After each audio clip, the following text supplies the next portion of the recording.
again, in that bathroom, 24-inch doors should be opened up as wide as possible. If you're on a slab, it's a no-brainer. But even if you're not on a slab, and there is an accessibility challenge at the property, you want that door opened up as far as it will allow. If there's a bathtub, I would really recommend that you go to a shower stall, or with a threshold that is as shallow as possible. Okay, that's potentially adaptable in nature. Avoid what we call hard 90 turns,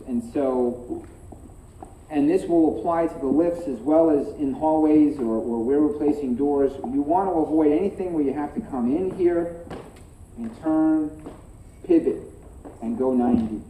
That is a very difficult thing to do.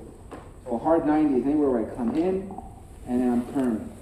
We're always looking for straight through or in and back, unless we have a large turning radius that you can make this turn, or you have the walker, or you have somebody maybe giving you an assistance with the wheelchair or whatnot. We want sweeping turns or straight shots.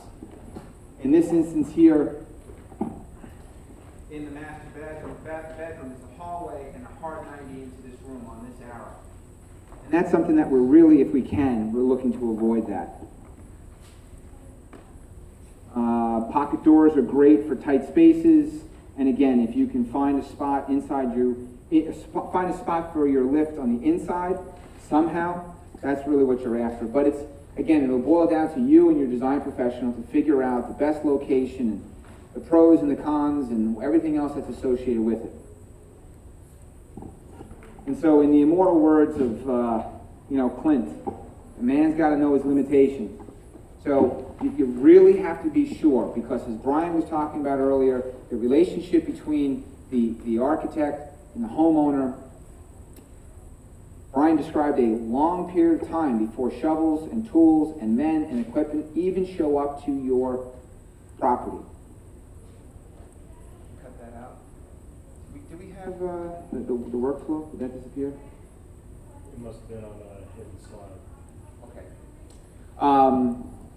So it is imperative that you select the architect to guide you through the program appropriately, because you may be working with them for a year before builders ever show up to your property to start looking at documents. So it's navigation of your particular special needs at the property, getting it to paper, then navigating the New York Rising program, your funding, everything else that's involved before the builders ever show up. So it is very important that you go through that interviewing and vetting process properly.